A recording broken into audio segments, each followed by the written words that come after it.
Welcome to this tutorial on the Research tool. This tool is able to be accessed via Google Documents, Google Drawing, and Google Presentations. You'll see that I have the tool opened up here on the right hand side, but let me go ahead and close it and show you how to access it for the first time if it's not opened when you go to Google Docs. You'll click on Tools and then come down to Research. If you're a keyboard shortcut person, you'll notice it'll have keyboard shortcuts to the right hand side of tools that are available. So I'm going to select Research, and you'll notice that the Research pane pops open. Now, the Research tool allows me to Google information and stay within my document. I can locate websites that look like they will be helpful, and then if I want to investigate those websites, then I can click on the link. It'll take me to a new tab so I can investigate, see, is the website relevant, is it accurate, is it something that would be meaningful to my work, and if it is, then I can read the information, put it in my own words, come back to my Google document and type the information in. Once I've typed the information in, because I still have it open in my Research pane, I can easily cite from there. So let's show you an example. Say, for example, I'm doing a document as a student on people of the Civil War. I've already created my Google document, and you'll see here I've already named it. And I clicked on Tools and came down to Research, so I have my Research pane open. So here I'm going to type in Civil War and hit Enter. And just like a Google search, it will pull up relevant websites based on what I've entered in the search query, and it will also pull up some images if there are some available. So let's go ahead and say that I'm scrolling through the research, the query results here, and I find one that I go, ooh, this looks like it would be interesting right here, the Civil War U.S. National Parks site. I can click on the link that will open up the page and take me to that website so I can review it and see, does it have relevant information, and is it accurate, would it add to the value of my work as a student. So let's say I like the document, so let me go ahead and close the tab, and that'll take me back to my People of the Civil War document. So here I'm going to take the information, I'm going to put it in my own words, and I'm going to type it right there. And now I need to cite that work. Well, I want to make sure that I give this website credit, but before I do, I need to realize that there are three types of citations in the Research tool. There's MLA, APA, and Chicago. One of the first things you'll want your students to do is choose the type, or they can go by default, which is the MLA. Once you started citing work, if you change the structure from MLA to one of the others, you'll have to go back and redo your citations. It will not automatically update those to the other format. To check and see what format yours is set to, click on the little down arrow underneath your search query, and it will say MLA, APA, or Chicago. Again, by default, MLA will be the selection. For our purposes, MLA is perfect. So, I've verified that, and I found a site right here, the Civil War U.S. National Parks, that had some good information on it.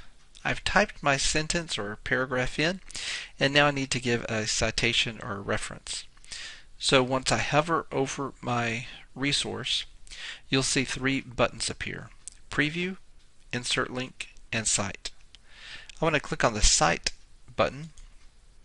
You'll notice that puts a small citation mark right there at the end of my sentence, and if I scroll down to the bottom of my document, you'll see that it automatically added that to the footnotes.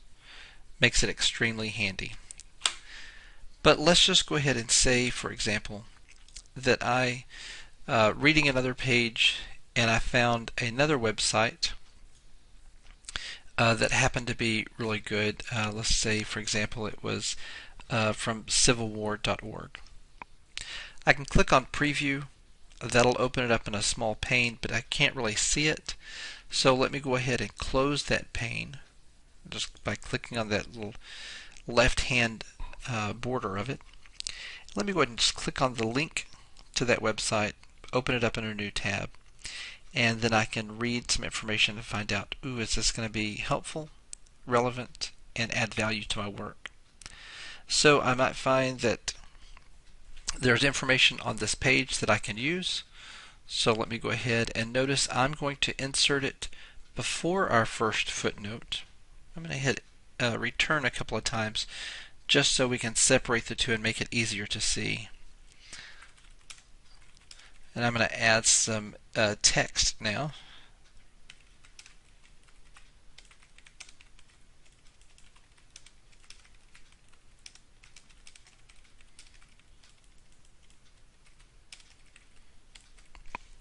And now I decide I want to cite this. Well, it's the second one I've cited. In the body of my work, it's actually going to be the first one that my reader will come to. So, the nice thing is, when I get ready to cite, I already have my cursor at the end of my text. When I click on the Cite button, notice it will now bump this to 1 and change the previous one that was 1 to 2. Down in my citations, it juggled that as well and kept them straight. So the one that's the new one is actually 1, and the one that became 2 is now the second in my footnote. So that's how you use the research tool when you're working in a Google document. Say, for example, let's go ahead and add an image. Maybe I'm wanting to use, if I'm researching some key people or some interesting people in the Civil War, maybe I want to put a name up here. And I came across a lady by the name of Loretta Juanita Velasquez.